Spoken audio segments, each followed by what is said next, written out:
Eu sou o Gabriel e nesse vídeo de hoje eu queria falar um pouquinho sobre a última escritora, a última grande poeta que eu comprei para a coleção aqui que eu e a Isadora estamos construindo nessa casa, que foi a escritora mineira belo-horizontina, né, Henriqueta Lisboa. Belo-horizontina sim, né, emprestada, ela não nasceu em Belo Horizonte, mas é uma escritora considerada aí pela cidade de Belo Horizonte como uma cidadã honorária, foi ao longo da sua vida, e nós adquirimos recentemente a obra completa dessa escritora, obra completa de Henriqueta Lisboa, publicada pela editora Peirópolis, nessa edição maravilhosa, obra que até então não tinha ganhado uma edição dessa forma, né? Ter todo compilado toda a sua obra poética, mas também os textos em prosa e as suas traduções. E foi justamente isso que a editora Peirópolis fez. Juntou esse material todo, convidando dois pesquisadores, né, que conhecem bem a obra dessa escritora, que são o Reinaldo Marques e o Vander de Mello, dois pesquisadores ligados ao FMG e ao Acervo de Escritores Mineiros, e eles ajeitaram, organizaram, né, o acervo da Henriqueta Lisboa para poder publicar esse calhamação aqui. Como de costume, antes de começar esse vídeo, eu queria pedir encarecidamente para vocês, se você não é inscrito no Duras Letras, que você clique aí no botão de se inscrever, ative o sininho para receber todas as notificações e ficar por dentro do que eu e a Isadora estamos postando por aqui sobre literatura e outras artes. Se você gostar do vídeo, deixe seu like, e se você desgostar ou gostar bastante, deixe nos comentários o que chamou sua atenção, né? Positivo e negativamente. Esse convite feito, vamos agora falar sobre Henriqueta Lisboa. Então, a Henriqueta Lisboa é uma das vozes mais emblemáticas e que ficaram mais conceituadas na poesia brasileira do século XX. Né? Ela é uma escritora que nasce em 1901 e morre em 1985. Então teve todo um período de atividade longuíssimo e que conviveu com grandes eventos da literatura nacional, entre eles as várias fases daquilo que se convencionou chamar de modernismo brasileiro. Só que, impressionantemente, apesar de ter feito muito barulho no século passado, a Henriqueta Lisboa está no grupo de autores que acabou sendo esquecido, né? Acabou ganhando um estatuto um pouco menor, acabam ficando aí no fundo dos gabinetes, no fundo das bibliotecas, sem que muitas pessoas entrem em contato com a obra deles, e não porque a obra tem uma falta de consistência ou qualquer coisa assim, mas por simples acaso, né? Acabou que a Cecília Meirelles, a poeta Cecília Meirelles, que era inclusive amiga da Henriqueta Lisboa, ficou consagrada na historiografia, mas a Henriqueta nem tanto assim. E é por isso que a gente ouve falar muito mais de uma do que de outra, né? Então, a Henriqueta Lisboa, ela é uma poeta da mesma geração do Carlos Drummond de Andrade, que vai ser considerado ali o maior poeta de Minas Gerais, né? E para alguns o maior poeta do Brasil, um dos grandes poetas do século XX, vai dizer o Antônio Cândido, né? Um dos maiores do século XX como um todo, né? No mundo. Mas enfim, a Henriqueta Lisboa vai ser uma contemporânea do Drummond e dessa geração modernista de Minas Gerais e sobretudo de Belo Horizonte, né? O caso da Henriqueta é um caso muito singular, porque ela vai ter a sua formação, ela vai se tornar, ao longo da vida, uma poeta crítica, né? O poeta crítico é aquele poeta que faz ao mesmo tempo um exercício literário no campo prático, mas também um exercício literário no campo teórico, de tentar pensar o que é a poesia, o lugar da poesia, como escrever, como não escrever. A Henriqueta vai assumir ao longo da sua vida essas duas facetas. Ela vai ter uma formação, num primeiro momento, uma formação artística ligada à família dela. O pai dela, se não me engano, era deputado ou senador, era um político, né? Um político no período, lá no começo dos anos 20, começo dos anos 30. E com isso eles vão se mudar para o Rio de Janeiro, e vai ser no Rio de Janeiro onde ela vai passar ali a ter um contato maior com o mundo literário, com o mundo das letras. Inclusive ela vai assistir diversas palestras da Academia Brasileira de Letras, vai chegar a ser membro, né, ou melhor, vai chegar a conviver mais intensamente com os membros, e mais tarde vai ser a primeira mulher a ingressar na Academia Mineira de Letras, que é em Belo Horizonte. Mas a parte desses detalhes mais historiográficos e mais, né, ligados aí a uma espécie de pequena vida da Henriqueta Lisboa, eu acho que um detalhe que é muito importante de ressaltar sobre a obra dessa poeta é justamente esse aspecto que coloca ela um pouco de fora da nossa tradição histórico-literária, né? Porque que ela não entrou como um dos grandes nomes, um dos nomes fortes da nossa tradição. Isso tem a ver muito com a posição que ela ocupa numa espécie de tradição. Porque desde que a gente vê lá o modernismo de São Paulo, o modernismo de 1922, com o Mário Oswald de Andrade. Mário de Andrade, que inclusive foi um amigo muito próximo da Henriqueta Lisboa, né? Ele vai ser uma pessoa que vai ter uma correspondência longuíssima com a Henriqueta, vai ser uma espécie de mestre para ela. De qualquer forma, apesar da proximidade, a Henriqueta não se inscreve muito bem naquela tradição modernista inaugurada pelos modernistas de 22. Então ela não faz aquelas reivindicações do Estatuto Nacional, de que o Brasil tem que criar uma poesia local para se inscrever no mundo, etc. Ela está muito mais interessada, né, e chama muito mais a atenção da Henriqueta uma tradição simbolista e uma tradição que seria da poesia romântica, né, da romântica alemã mesmo, dessa tradição que vem do romantismo alemão e do romantismo inglês, via Byron, irmãos Schlegel, enfim, etc. Né? Quem se interessar por isso pode pesquisar um pouco mais a fundo, é uma poesia maravilhosa, maravilhosa mesmo, assim, é um doce. E também muito próxima da tradição da poesia do Baudelaire, no Brasil, do Alfonso de Guimarães, que vai ser uma referência, outro poeta super lado B, lado C brasileiro, acaba não sendo muito comentado, mas que vai ser uma das referências fundamentais para ela fazer a sua composição lírica. Agora, para não ficar só no discurso, nessa coisa que paira no ar, eu queria trazer um poema da Henriqueta, né? Esse aqui é um dos 3 volumes que compõem essa box. Esqueci de mostrar, né? Mas a box é composta por 3 volumes, sendo que o primeiro deles é a obra completa de poesia. Então todos os escritos poéticos dela estão reunidos nesse livro rosa aqui, rosa, preto e branco. Linda diagramação, lindo trabalho editorial, a Peirópolis arrasou, viu, de fato. Mas como eu dizia, eu queria mostrar algum poema dela, ler um poema rapidinho aqui para vocês, e eu escolhi justamente o primeiro poema dela. Apesar de ser o primeiro poema, né, isso significa que houveram e aconteceu muita mudança ao longo da obra dela, com certeza, uma obra longa que vai até os anos 80, ela se transforma muita coisa, mas esse poema já dá muito, já sinaliza muito qual seria o tom administrado e adotado por ela, que permanece como uma espécie de constante, que é justamente essa poesia que não se amarra necessariamente aos signos nacionais, não fala especificamente de um Brasil brasileiro, né, terra do samba e pandeiro. Ela canta sobre outras coisas, ela fala sobre outras coisas na sua poesia. E é isso que o primeiro poema desse livro, que chama Serenidade, vai falar. Esse poema está no livro Enternecimento, que compõe uma série de livros dela, que é o livro Lírica, né, uma reunião de livros que ela fez, que é a Lírica, e ele abre com a seguinte passagem, com o seguinte verso. Serenidade, encantamento. A alma é um parque sob o luar, passa de leve a onda do vento, fica a ilusão no seu lugar. Vem feito flor o pensamento, como quem vem para sonhar. Gotas de orvalho, sentimento, névoas tenuíssimas no olhar. Tombam as horas, lento e lento, como quem não nos quer deixar. Êxtase, vésperas, advento. Ouve, o silêncio vai falar. Mas não falou, foi-se o momento, e não me canso de esperar. Então, lendo esse poema, né, tendo lido esse poema, a gente não encontra o que seriam essas marcas aí especificamente brasileiras, como vai fazer, né, o Oswald de Andrade na sua poesia, ou mesmo o Mário de Andrade, que é uma referência para Henriqueta, em versos célebres como os Borba Gatos das ultranacionais, Experiamente, né, versos extremamente obscuros, mas que estão amarrados a um conteúdo histórico, né, falando dos Borba Gatos das ultranacionais, né, falando uma referência, o Borba Gato, referência histórica local mesmo, e tenta com isso construir uma poesia que alcança o infinito, né, o infinito da linguagem, o infinito das letras. A própria ideia de um poema que chama serenidade e que lida com a serenidade se afasta justamente desse tipo de composição. Mas isso não significa que a Henriqueta Lisboa não vai lidar com o modernismo dentro da sua lírica, né?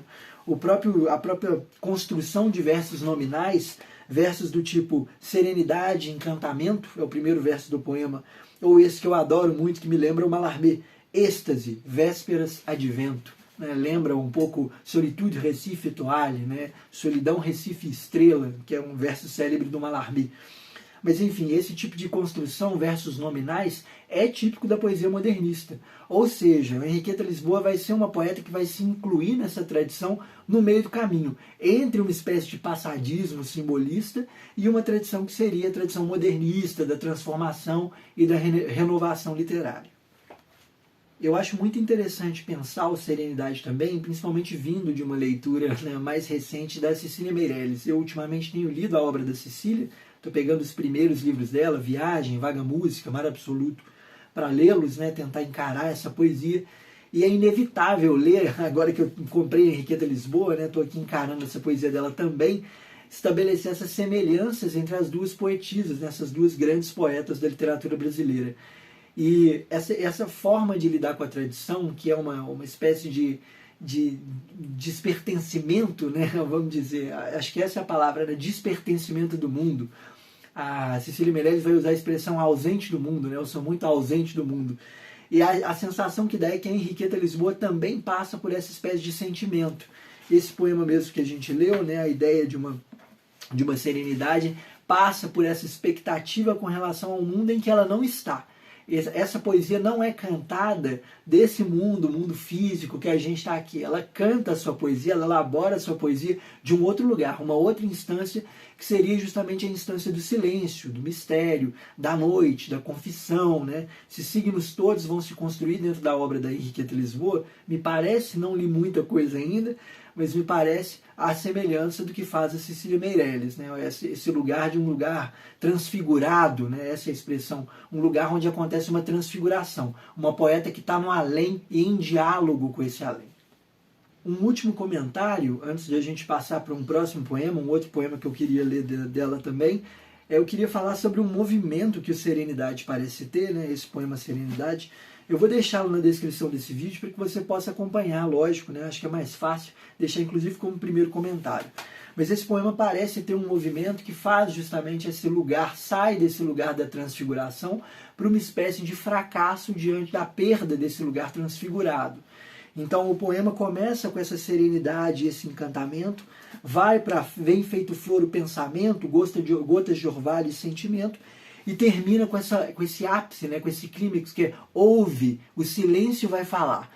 Mas não falou, de repente ela rebaixa, né, existe uma espécie de queda, de quebrar a cara, mas não falou, foi-se o momento e não me canso de esperar.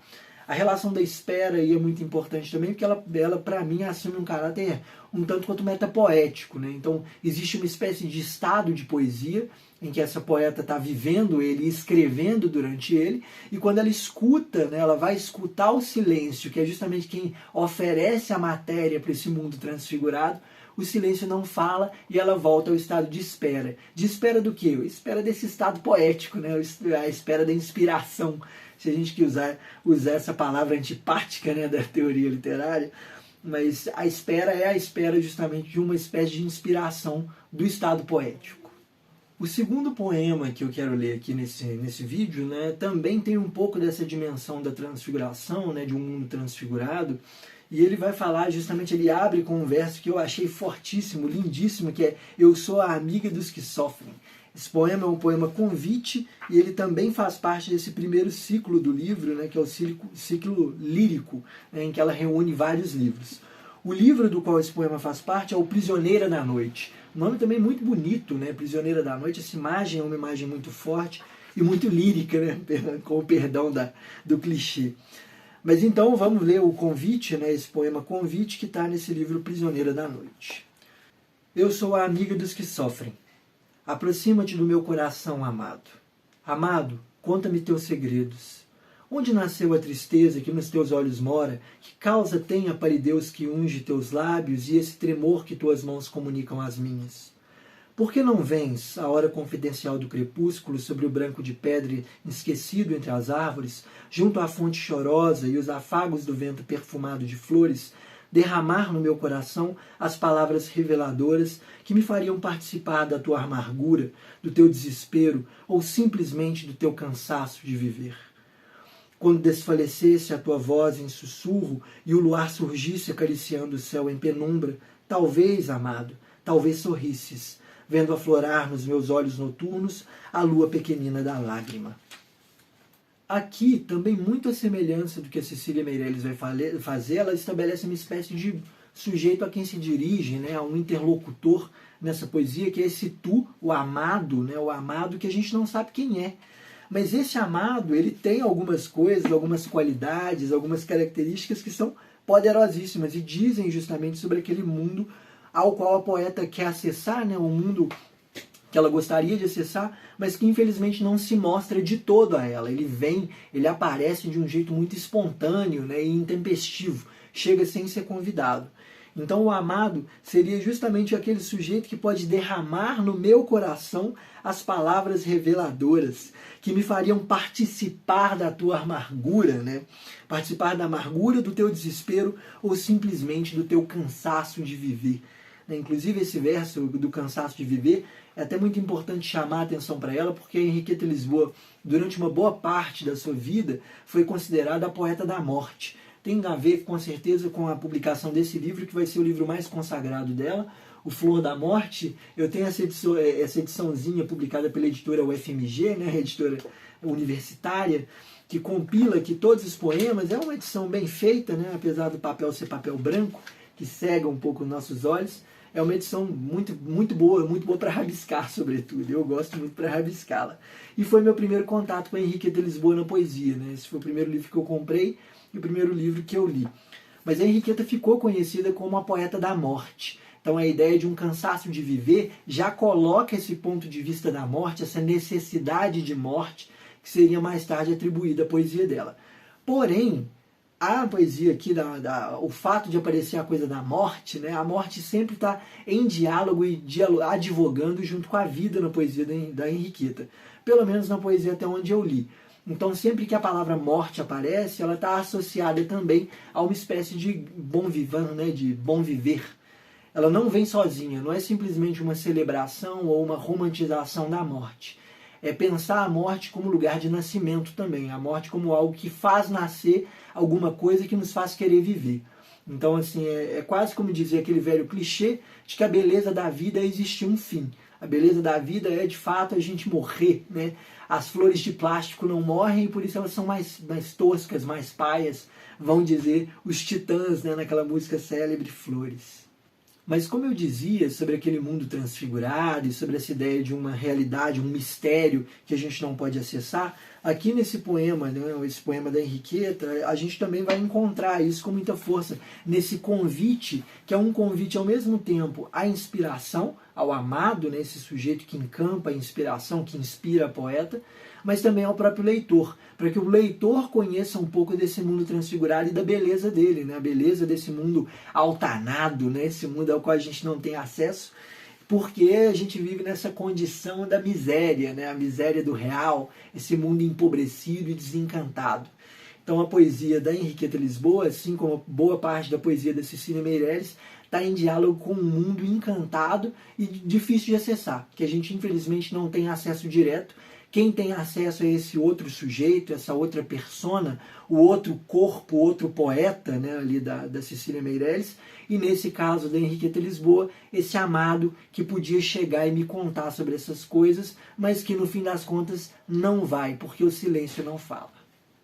Eu queria terminar esse vídeo, né, agora que a gente passou por esses dois poemas, rapidinho, né, uma passagem muito rápida, muito grosseira, inclusive. Eu acho que eu gostaria de ficar mais tempo nesses poemas, mas, enfim, para o tipo de vídeo aqui que eu me propus a fazer, não cabe tanto.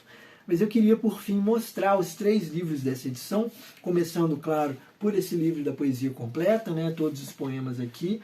A forma como ele foi organizado é em ordem cronológica, então a gente vai ler, vai receber do primeiro ao último livro, né, até o último livro que ela publicou.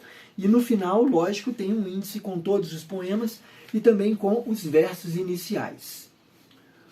O segundo tomo dessa obra completa da Henriqueta Lisboa vai ser a prosa dela.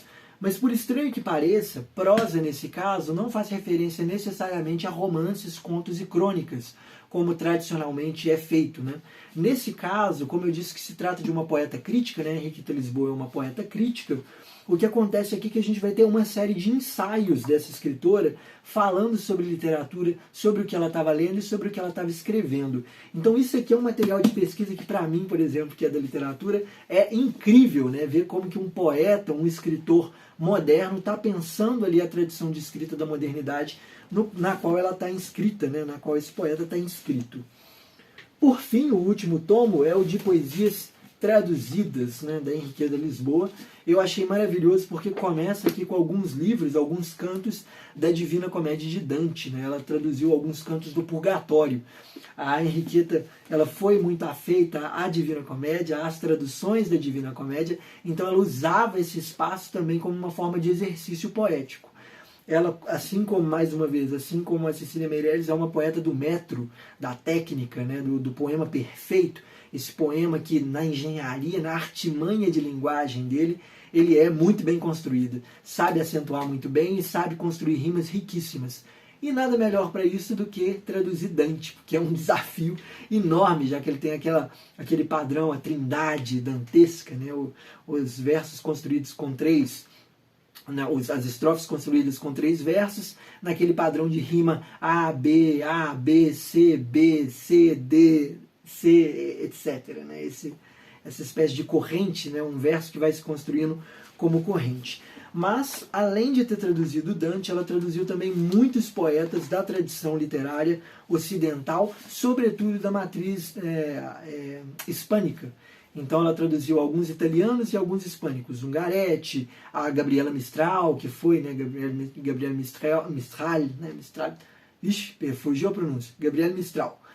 Mas enfim, que foi uma poeta que também manteve um contato e uma proximidade com a Henriqueta Lisboa, trocando correspondências e impressões literárias. A Henriqueta também fez a tradução da obra dela. Enfim, esse último tom azulzinho aqui tem esse conteúdo.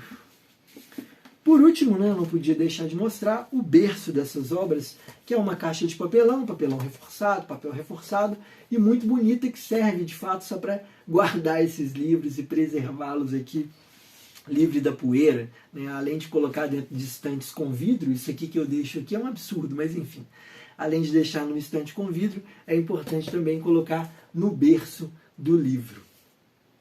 Com isso, eu encerro esse vídeo. Agradeço demais por você ter assistido, por você ter sobrevivido a esse lance de minutos e ter acompanhado aí uma leitura muito rápida, né, e muito arrogante dos poemas dessa escritora incrível que é a Henriqueta Lisboa, né, essa poeta mineira que tem o seu acervo completo lá no acervo de escritores mineiros da UFMG, né, um acervo que eu já visitei, já vi lá o gabinete, o escritório particular da Henriqueta Lisboa, foi inclusive como eu a conheci enquanto pessoa, né? Uma pessoa morta, mas enfim, enquanto uma pessoa. Mas espero que você tenha gostado. Se você gostou, deixa aquele like. Se você ainda não é inscrito no canal, eu repito o convite, se inscreve aqui embaixo e clica no sininho para receber as notificações e deixe qualquer comentário, porque eu vou adorar ler seu comentário e poder conversar com você sobre literatura e sobre a obra dessa poeta que acabou sendo esquecida aí nos muitos anos da nossa tradição literária. Eu sou o Gabriel, vou ficando por aqui e agradeço por você ter assistido. Até o próximo vídeo.